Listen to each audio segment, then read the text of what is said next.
So this is the Ohio Writers Guild, and we get to interview some amazing authors every single month. And I'm Kathy Benner. I'm a passive income coach, but one of my favorite lanes is writing. And I have an international academy where I also, Sandy and I teach together there, and we have a little mastermind going on. So if anybody's interested in that, check it out. And then we do these meetups every month where we get to talk to a different author and all type of genres. So if any of you in the audience are also authors and want to be featured, just get in touch with me and let me know. And I'm going to put in, and of course, I've covered up my keyboard here with all my information about Marion. So let me change this, and I'm going to actually type in my website. So if anyone wants to get in touch with or learn more about the Academy or anything that we do, you can go to kathybenner.com. And I love writing. I've often said it's a dream recovered, not a dream discovered, because when I was probably 12, I remember being such an avid reader, and I told everyone that I was going to be a writer someday.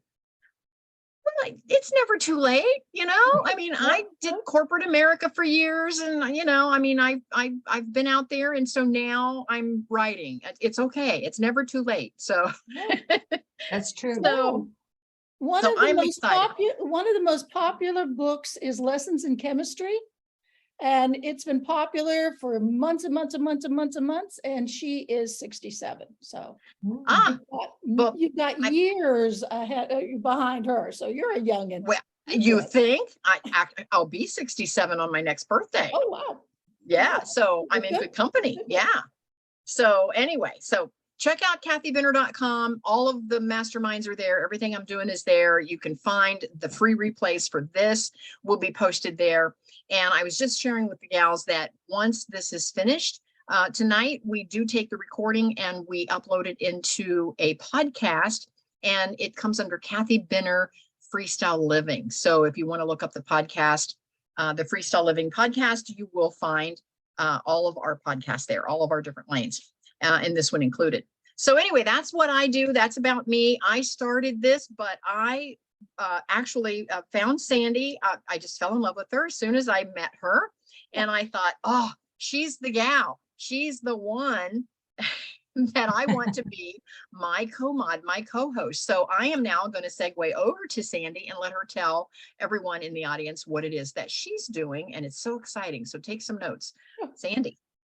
Hi there. I am Sandy Kachurik, and I direct Into the Springs Writers Workshop in Yellow Springs, Ohio. But it's in its 5th year, different iterations because things change and adapt. And I have been fortunate to have moved it from a tiny little community center room to the Mills Park Hotel, which is right in the village of Yellow Springs. And by all means, look up Yellow Springs, Ohio. It's almost like Oz. It sort of exists all in its own and in a lovely sort of way. So I am fortunate to be in a town that admires artists, admires writers, and that gives it such a great energy. In it, I have a workshop that usually features, so far at the most, 3 featured guests. I try and change up the types of genres that are written every year. The real tricky part is the fact that these featured guests stay in the same room with everybody else from Friday to Sunday noon. Puts a lot of stress, but yet there is this attraction and community that grows, and you're able to go at your pace. You can act like I was just talking about writers, for all their crazy worlds they live in, they're shy sometimes. So in one session, the featured writer is out the door. You don't see him or them again. Here, you share lunch together. You're in between, you take the breaks together. There's always a moment, I hope, in a very small, personally owned boutique of a hotel to ask your question eventually, to seek advice eventually. And that's what I work hard. And the fact also, when you have these instructors all together, can they speak to an audience that comes from so many levels of experience and so many genres? And yes, there's a part of that. They shine in their own right, but they also have an ability to talk to a group of people who may come from all those different areas. This year, I have Jane Friedman.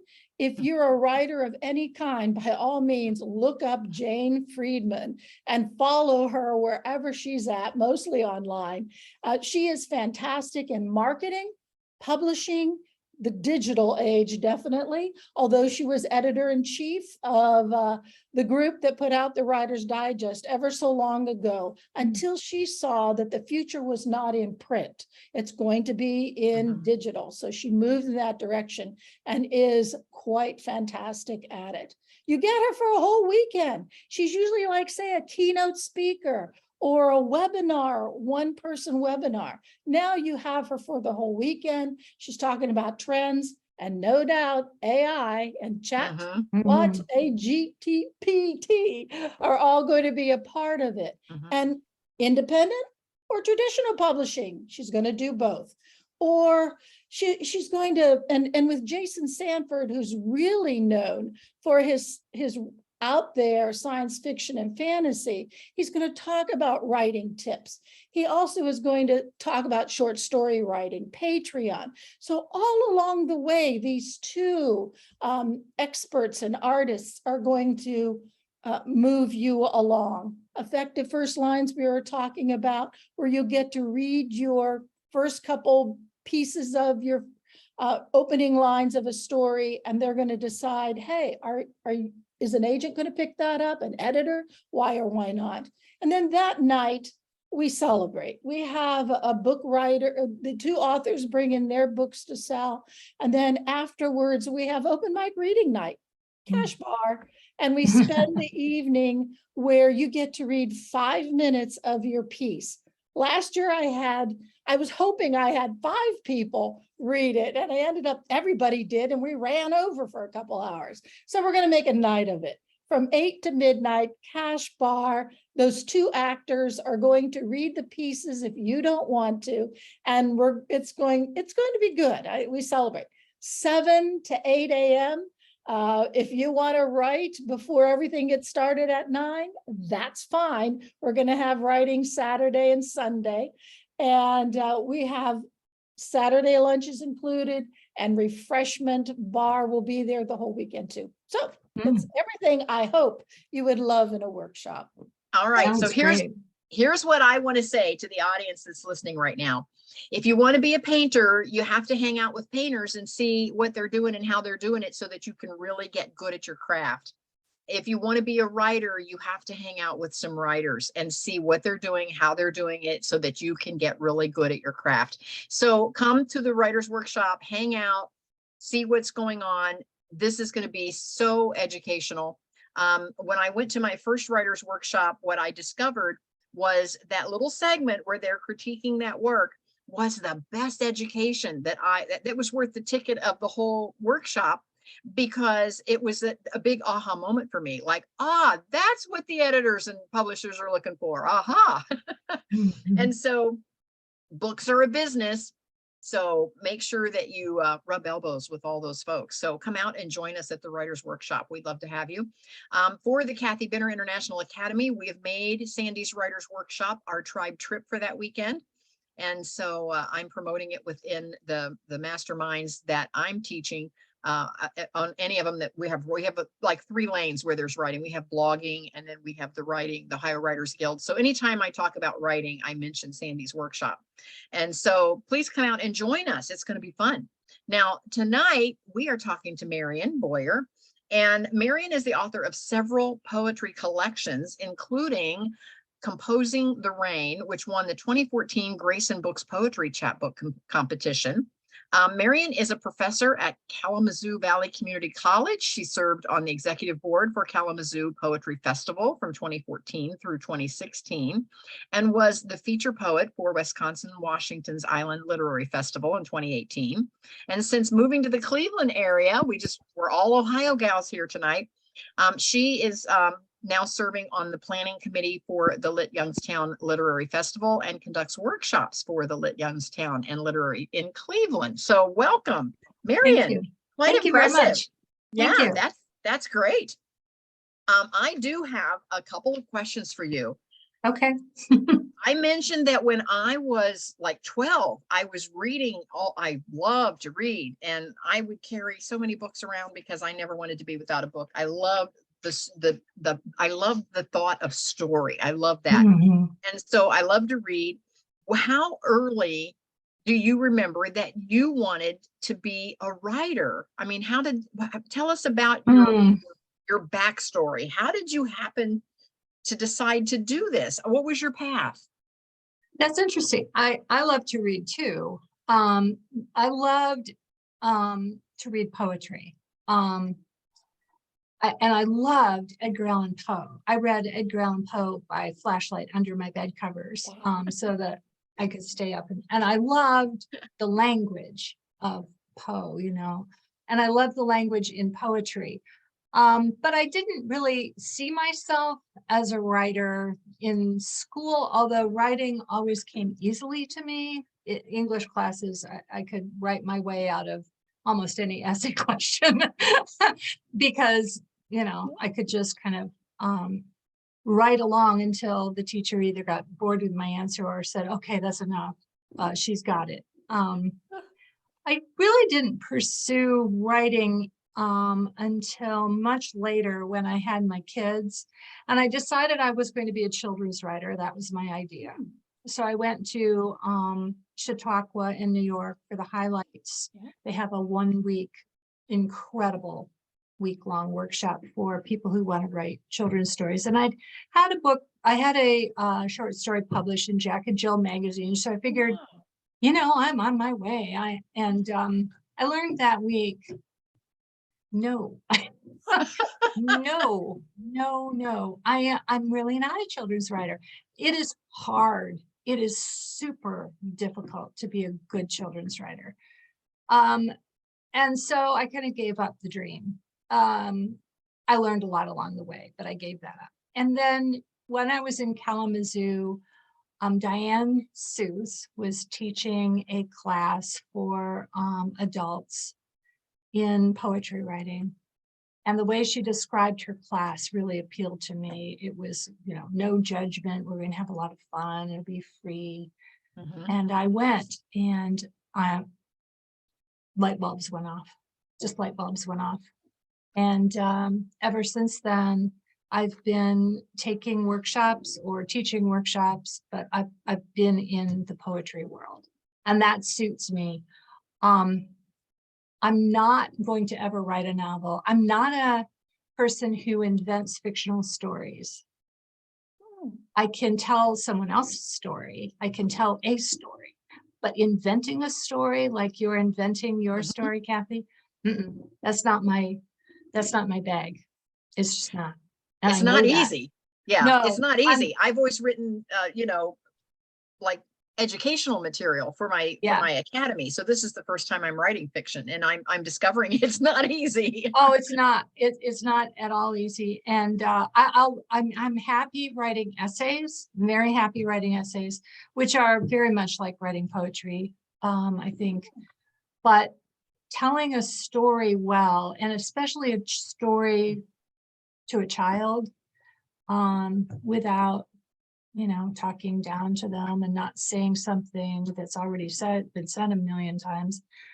It's really hard. It's really hard. So I'm going to stick with poetry. It's my lane, and I'm okay. Now, how did you know that you were ready to write that first poetry book? The very first one, when you think back, how did you know you were ready to actually put it into a book and get it published? Yeah, well, by that time, you know, I'd been writing poems and sending them out and getting them published. So, you know, every time you have an editor say, this is worth publishing, you feel a little more encouraged, right? And where were you sending them at that time? Where were you getting them published individually for our poetry writers in the audience? Well, in Kalamazoo, there's a wonderful Kalamazoo magazine, local magazine that comes out once a month. called Encore, and they would publish 2 or 3 poems in there. And so I started local, which I think is really a good thing. Start locally, your newspaper or whatever. And then I just started gunshotting. Just, I mean, Diane Sue said plaster the universe. So I was just plastering the universe, and found that the poetry journals that liked me, then I would send again and again. Okay. So like Rhino in Chicago was one, Spoon River Anthology was one. And I was feeling pretty good. I took a workshop from a writer, David Dodd Lee, and there were a number of women in his workshop my age. And he was saying, you know, you guys are, you should think about putting your poems together in a chapbook, you know. And we all looked at each other like, are you crazy? I mean, no. I think every single one of us has published several books since that works. So he sort of said to us, you know, you've got something going here. You should do it. So my first chapbook was Green. It went to Finishing Line Press, and it was kind of an assembly of poems that I was successful at doing, kind of group. Some about my father and Alzheimer's, some were sort of speculative. I was kind of writing sci-fi poetry. That was a section in the book. And then I wrote a whole series on a fellow named Jake Luck, who was a whitewater guide in the Grand Canyon, who I read up about and created a series of persona poems in his voice that people liked. So that book was sort of an assembly of things. Yeah. So what does a day look like for you? Do you set aside a certain time every day to write, or is it just when the inspiration, you're like, oh yeah, I'm gonna make everybody feel really good. I have no discipline whatsoever. No. Fortunately, I have a critique group that we meet via Zoom every 2 weeks. And so we expect one another to have a poem. So, you know, nothing like a good, healthy deadline. Yeah. So having a critique group that you're answerable to is invaluable, because you kind of pull something off. And then when I moved to Ohio, I met a wonderful person who lives in Akron, Barbara Sable, and she and I clicked like you two are speaking about. And during COVID, we would send each other a poem a week to critique. We would have it on our computers and talk on the phone. And I wrote Ice Hours that way. And she created her book, Watermark, which is being published, about the Johnstown flood. We both had common projects. We were both writing about historical events in lyric form. And it was so helpful to have somebody to bounce ideas. And we had similar problems, you know, and that we had to solve. So give us a little snippet. What kind of a problem might you bring to the table for those that are listening? Like poetry, I write poetry. How could I maybe get some of my poetry published? How could I get it into a book? And what kind of problems was it that two of you discovered that needed solving? Okay. Well, one of the advantages to our two projects were we knew we had a story to tell. Okay. So a lot of people, when they're putting together their first poetry book, they have a lot of poems like I did for Green. And they're like, how do these go together? How am I going to make that into a book? I didn't have that problem.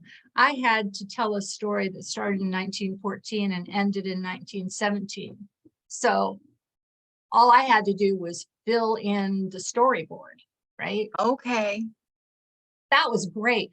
It was the closest I've come to being a novelist, where you know, okay, this is going to happen in the plot. And so today I'm going to tell about May 14 or whatever. It is a relief for a poet, because when you're writing poetry, you're always starting over. Every day it's a blank sheet of paper and you got to do a brand new thing. Whereas if you're a novelist, you're plugging into a storyline.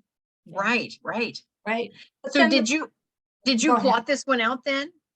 Yes. Well, I had to, yes. And I plotted it out in a file And I just, every page was, you know, I'll call it a scene.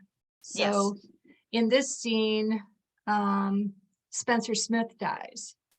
Well, I'm not going to write that poem today. So I would write on the page, write the poem about Spencer Smith dying. And then I'd assign myself another thing, you know, write about the dog dying or whatever I had to do. It was very satisfying to know that I could go in and just say, what do I feel like today? Okay, I'll do Spencer Smith, right? Okay. So those were the advantages. The disadvantages were, I'm talking about real people. Mm-hmm. And I'm talking about historical facts. And I'm talking about people from another country than mine with a different vocabulary. And I have to honor all of that, but condense it and make it lyric. I have to make it different from a person who writes a nonfiction book about these men, right? Mm-hmm. I have to make it different from the men's actual diaries, which I had access to. It had to be poetry. So that's one of the challenges, let's say. Another challenge is I had to summarize in a book, you know, 2.5 years. And I had 10 men who were in Antarctica. I had men on a ship. I had a lot of characters that I needed to keep straight. And once I got them straight, I needed to keep them straight for the reader. I had to figure out, how am I going to make the reader know that these guys are very different, and so that was a problem. Now, did you have a particular platform or what tools are you using to keep track of this plot, keep track of your characters, keep track of the scenes? Did you have a particular software or a tool of some sort or did you do it manually? Did you have a big cork board like they do at the police station? Yeah, you know, there's the whole... that would be cool. No, I literally had a open Word document and just sort of laid it out, even with the blank pages. And then, you know, the other problem I had was my cast of characters are all men, right?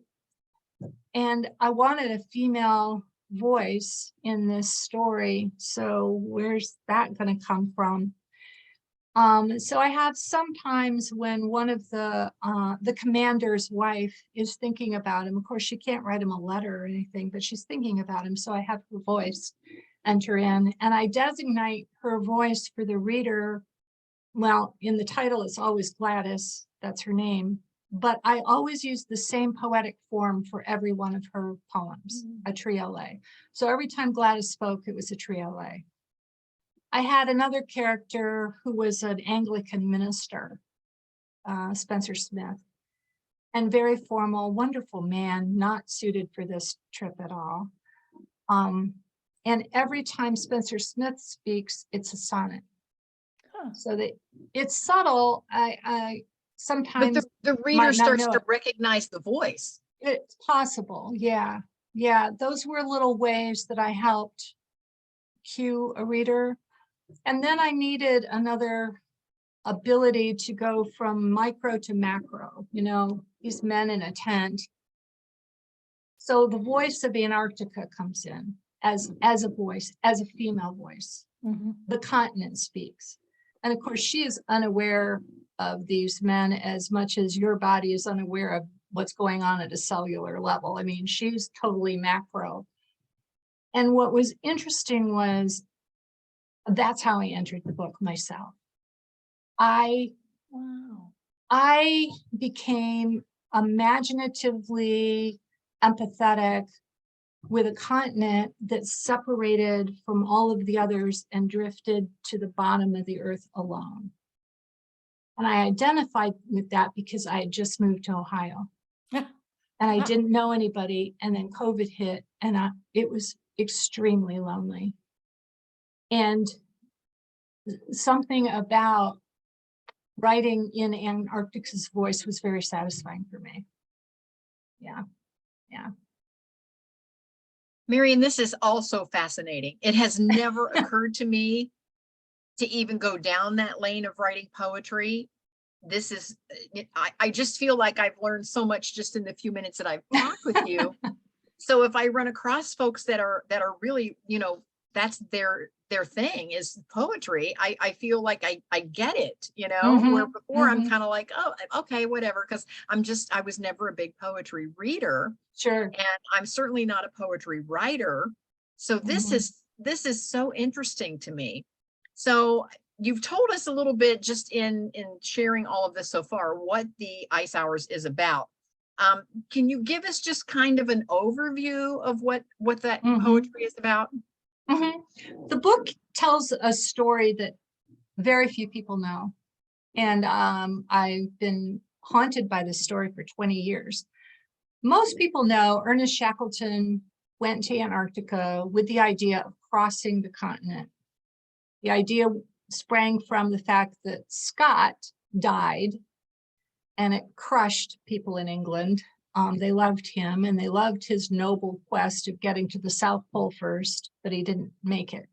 So Shackleton said, well, here's what we're going to do. We're going to go across the continent. That was in 1914. What people don't understand is in order for him to cross the continent, he needed supply depots from the halfway point to the rest of the trip laid for him. Otherwise, there was no way he could haul enough supplies for himself and his men to make the crossing. It was literally impossible. So if you think of Antarctica like a clock, Shackleton goes to the 10 o'clock position at the Weddell Sea on the Endurance. Of course, he sinks. And then there's that whole story, which everybody knows. But at the 6 o'clock position in the North Sea, or in the Ross Sea, is the crew on the Aurora. And their job is to offload and lay the supply depots to the South Pole. And they have 2 years to do it, 2 seasons to do it. And they have no idea Shackleton's not coming, right? So they continue to lay the supply depots, even though their ship, the Aurora, gets swept out to sea with their own food supplies, clothing supplies, and equipment. And yet they know if they don't lay the depots, Shackleton will die. So they are starving. They are snowblind, they have scurvy, their dogs are dying, and they complete the job. They lay those food depots for Shackleton, who never comes. But of course, they didn't know that. No, and 3 died in that effort. And it's always struck me. People say, yeah, Shackleton saved all his men. He did. On the Endurance, but the Aurora are often forgotten. So wow, that's their story. Why did you decide to write the story of the Ross Sea Party? I was told the story a long time ago on a family vacation in the Grand Canyon by a friend, and the story haunted me. I went to the Chicago Field Museum, saw an exhibit of Shackleton. It was tremendous, but nothing about the Ross Sea men, and it kind of made me mad. I wrote the director of the museum and said, you've forgotten these guys. And I got no response back, and I thought, there's something about these men being forgotten that drives me crazy. And I knew I had to write the story, but I didn't know how to do it. And then Melinda Muller, who's a wonderful poet, wrote the Shackleton half, the Endurance half of the story in a lyric book called What the Ice Gets. And I admired that book so much. And I thought, well, I'm going to answer her book with my book and tell the other half of the story. And so I did, and I'm very pleased. I sent her a copy. She did a blurb for me. I don't know her at all, but it's a lovely thing. Yeah. That is a lovely thing. How was writing this so different from the other poetry that you've written? Well, it was magical because I already had the story to tell. I just had to figure out my approaches and how to do it. And it was almost all persona poetry, which I love to write, but I had to write it in these voices and make them authentic, sound like these men. And they were from different strata of English society, so they sounded different. They had different vocabulary, so there was that challenge, and that was different. Did you Yeah. have to do a lot of research to Yeah, lots. How- but what tons. does that look like? Researching these men, what does that look like? I read every book written about them and have all of those books here. And I must have read each of them many times with notes and marginalia, right? And then I read about Antarctica, the continent, and then I read about the job of sledging, and then I read an entire book about ice, the types of ice, the categories of ice, the words, the names for ice. I mean, for somebody who likes language, who read Poe under a blanket because you love language, you have like 50 different words for ice, and you're just going to go crazy. I mean, it's wonderful. So yeah. Dennis wants to know, how many books did you read when you How were many reading all books them? did I read? I read probably 4 really good books about the forgotten men, the Ross Sea men, and they are identified in the back of the book in the glossary. I read the book about ice. Then I found online access to the journals, the actual journals that the men kept.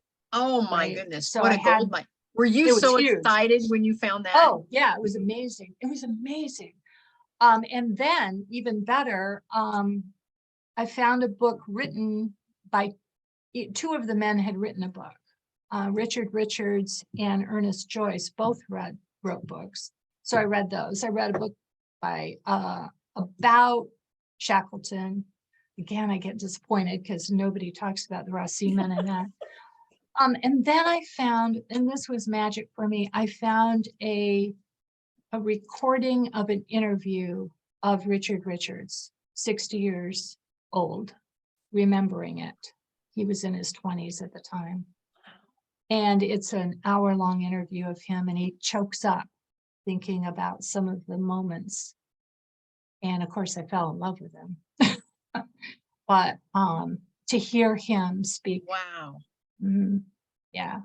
So all of those things help me, in my small way, inhabit these men for a Why time.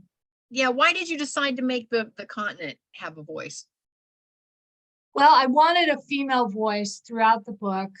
I wanted the macro, Mhm. right? I wanted to scale way back out because, I mean, 2 years and all of this suffering, but I mean, in the scale of geologic time, it's nothing, right? Right. So I wanted that contrast. I felt the book needed the richness of the contrast of the macro versus the micro and the female versus the male voice.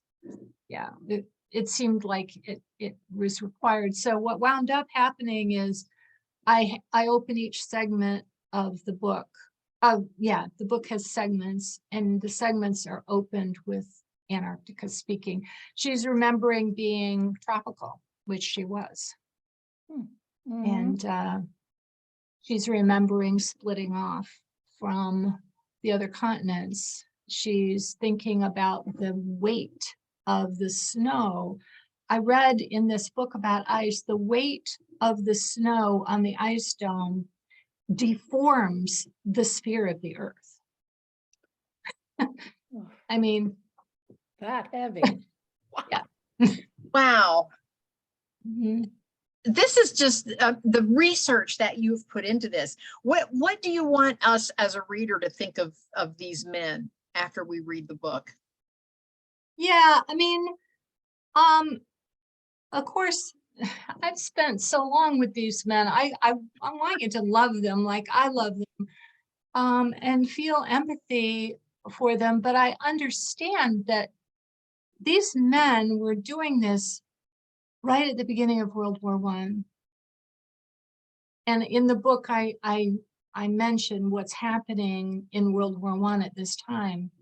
And it seems very frivolous for them to be in Antarctica doing this when their countrymen are home dying by the thousands. They never thought the war would last. The war was, England had just declared war when they sailed off. Mhm. And they decided, well, we can go off to war, but that's going to be a flash in the pan, or we can do this exciting thing. And in fact, the rescue of the men at the end, the 7 men that remained, was in jeopardy, because in England they were saying, and in Australia they were saying, why finance all of this production and redo the Aurora ship to go down for 7 men when we have catastrophic death happening with the war still going on, right? So yeah, I don't know how people feel about the men. I can't direct a reader. I mean, a lot of readers would say it's foolish. A lot of readers would admire their gumption. These men did not get along. Some of them were not suited for this adventure. There was all kinds of difficulty, and yet, you know, they did it. Mm-hmm. So at some level, you have to admire the gumption, the courage. In what way do you see yourself in the book? I can't see myself in the men. I see myself in Antarctica. Yeah. I grew up loving NASA and the space age and wanting to be an astronaut. And so if I see myself in the men at all, it is that desire to go where no man has gone before, you know, that that adventure. But I know myself very well, and I would really lightweight down in Antarctica. I love everything about this. I am so happy that you're on this evening. I want to open it up to the audience if you have any questions. And Sandy, how about you? What thoughts and questions does this spark in your mind? And for those of you that are in the audience, pop your question or your comments, even if it's just some kudos to Marion, pop those in the chat for us. Yes, I was, the reviews that I had read, as soon as I heard and read that Antarctica makes an appearance, I thought, oh my gosh, everything just glittered. Someone called it her brooding, and that line as being stripped off of her clothing and burrowing beneath the shield of ice. It's almost like she's there, she's not there, but really, and this is my interpretation, it's all about her. It's all about what these men are doing in her, on her, with her, beneath her, all that sort of stuff. And I thought, this is it. And when you talked about your, and I'm going to blather a bit, Kathy, maybe. No, you're fine. But when you talked about influence of Edgar Allan Poe, I could see it here. There, you know, he tells a story. Yeah, it's a raven. Yeah, the raven says nevermore. But there's a whole story that unfolds, and it's dark, gothic. And then there's Lenore and all the other poems that he's written, and his short stories as well. That whole, there's more than just some characters doing some stuff.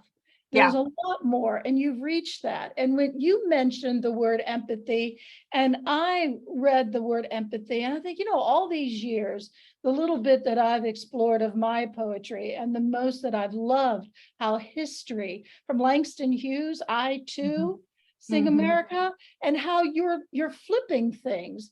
And in each case, and when you mentioned about feeling like Antarctica, I thought that's the empathy. I go, maybe empathy is really, really a key ingredient to when, for me, poetry expresses itself the most. Like Oliver, who does her nature poetry, And Mhm. that's it, just Mhm. amazing. And here you are, and someone else commented about weaving history and science. That is about as unpoetic as one can get. How do you wave that magic? And it's not that easy, but you take it and you interpret it differently. You Yeah. get into the empathetic situation of the setting, the characters, the action, the plot. Mhm. Just amazing, just amazing. Okay. Thank you. Couple of things I want to say to you, Sandy. I appreciate you mentioning Antarctica stripping off her clothes and burrowing. And I read about hypothermia. Mm. And in the severest case of hypothermia, that's what people do. They strip their clothes off and burrow in the snow. It's a confusion of heat and cold. It's so weird. So I had Antarctica be hypothermic at the end because Antarctica, the continent, isn't the ice. She's under the ice. She's Mhm. buried in it. There was something else you said, but how do I write about history poetically? You pay attention to music. Form helped me a lot. If you're not familiar with poetry, you won't notice the forms, which is fine. But I used a number of formal poetic devices. For example, I used sonnets, I used triolets, golden shovel, pantoum, glossas. There's a lot of formal form.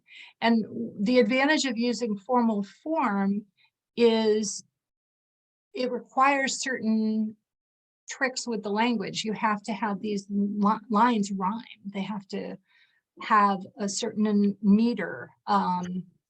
They have to have a certain format on the page. So that assisted me from making it all just prose, right? There's a writer, a poet that I really like, B.H. Fairchild, and he said the difference between prose and poetry is prose tells you what about something, like a prose version of the Raw Sea Men tells you about their experience, tells you about everything. But a poet writes not aboutness, a poet writes isness, meaning Wow. I'm not telling you about it, I'm making you experience it. Yeah. I'm putting you in it, what it is. So I'm not telling you about frogs, I'm making you become a frog, right? Yeah. So that's what I think poetry can do when you're writing about history or writing about science that prose can't do. And that's my goal anyway. That's what I try to get to. Yeah. Well, Cynthia says she agrees with Sandy that it was magical to hear Antarctica's voice, and she said it made perfect sense once she understood that. And Kathleen wants to know, how did you decide on the title? Oh, yeah. Thank you, Kathleen. Well, I was reading that book about all the types of ice, frosmal ice, pancake ice, grease ice, all of the types of ice, and I came across the term ice hours. And it's a scientific term, and it was originally a Russian term from Russian scientists in Antarctica that has to do with the position of the sun in the sky and the first time the ice freezes and adheres to the land. That's an ice hour. And I loved that. Even though I can't explain it very well scientifically, I love the sound of ice hour. And then of course, the men are there for months and months, but every hour they're there is an ice hour. It's always ice, always. And so that's how I chose the title. I'd written the poem, and the poem is Antarctica speaking, and she says, all my flowers are ice flowers, all my hours are ice hours. And there is a construction of ice called an ice flower. I have pictures of it. They look like blooms like this on the ice, like lotuses. and those are ice flowers. It's a formation of ice. So that's when I had my title. Well, Teresa said she was so glad that she was able to be here tonight and how you came to write this story, the macro, micro voice considerations, your research. She said everything was so interesting. She said you are that wonderful combination of writer and teacher. She said you can show and tell so eloquently and simply. Kudos, and the distinction on poetry versus prose. So she really enjoyed this evening. And while we still have you on, let me find it here. I had it a moment ago. Someone asked if you could read a section. Oh, sure. Yeah. I think because we've talked about Antarctica, I'll read one of hers. Do you want to hear the ice story of Antarctica or when she's remembering she was tropical? What do you want? You don't know. Okay. I think I'd like the ice story. Yeah, the vocabulary of ice. Okay. Yes. All right, let me find ice. All my flowers. Shoot, I thought I had it marked. And while you're doing that, Sherry says thank you, inspiring her again and again. Kathleen says she didn't know the scientific meeting between the flowers and the ice hours. And Teresa votes for the ice story. Okay. So I found it. It's on page 50. So here we go. All my flowers, Antarctica. I know ice, whalebone white, green and turquoise, milky ice, ice blood red when the algae blooms, candle ice, pack ice, pancake ice, and cat ice that glazes water so thinly a breath would shatter it. Lolly slush, loose crystals in a saltwater slurry. Young ice and its false maturity. I know the way fast ice locks on and doesn't let go. The gray moray of grease ice, its sheen of watermark silk skimming the sea. And fog ice, mists of diamond dust that cancel skies, that conjure multiple and dazzling suns, bounce prisms, throw halos, suspend a snowfield inverted in midair. The ice gives birth to ice. The first filaments of ice mating are frazzle ice. Once it develops and grows muscular, ice battles ice. The ice barrage explodes in a din of booms, cannonades, cracks, loud as rifle shots. And when the ice buries ice, it is entombed with ancient atmospheres. All my hours are ice hours. All my flowers are ice flowers. Wow. Thank you. Thank you. The diamond dust in the air creates visual things in Antarctica that aren't seen elsewhere. These halos and these mirages that flip, invert snowfields.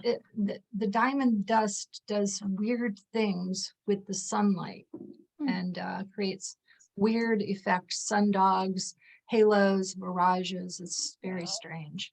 Yeah. Wow. Thanks. Marion, this is wonderful. I love so much opportunity. Yes, thank you so much for being on. How can our listeners connect with you? Well, I have a website, marionstarlingboyer.com. Okay. And I'm happy, and there's a connection with email. My email is m3boyer@gmail.com. So I am teaching for Lit Cleveland. There's a summer class coming up that I do with my buddy, Barbara Sable, my soulmate. We are teaching a class that's gone on for a while. A number of these people are in the class where we read contemporary poetry and talk about it. It's great. I love that. Thank you so much. Teresa says Marion's teachings for Lit Cleveland are superb. Done many, Oh, and you. will continue. Yes. Yeah, Thank nice. you. Yes. MarionStarlingBoyer.com. So Mhm. tap in, and I'm sure there's a contact me page somewhere within your Yes, website there as is. well. Mhm, So folks mhm. can get in touch with you. That way, if you're taking notes. Yeah. Now, for those of you that are on your computer or on your cell phone, I don't know how you're tapping in, you can do a screen print if you want to save anything that was in the chat. Or if you just tap the three little dots, oh, maybe not. I don't know that it'll give it to you guys. I think it'll just give it to those of us that are on stage. But so, yeah, so take a screen print if you want to save anything. But remember, MarionStarlingBoyer.com. And again, if you want to connect with me, it is at kathybinner.com. And Sandy hers is into the springs writersworkshop.com. And so make sure that you connect with us. And oh, I got a new message coming up here. So glad that you read that one. Good. That she's excellent teacher as well as poet. Thanks for this program. So I want to just say thanks for everyone for being with us this evening. This has been a lot of fun. I'm glad that everyone is here. I'm especially glad that Sandy's here and that Marion is here. And we will be posting the replay. So if you want to share this with any of your friends, feel free to do that. And Thank you you. can just click through at kathybinner.com and find the replay in the free Ohio Writers Guild. So thank you for that. And thank you so much for being with us tonight. Thank you so And much. we will see everyone next time. Yes. Thanks, everybody. Take I care, really stay well. appreciate it. Thanks you so much for your time. Thank you, Kathy, you. Sandy. You're Appreciate very it. welcome. Bye now. Bye.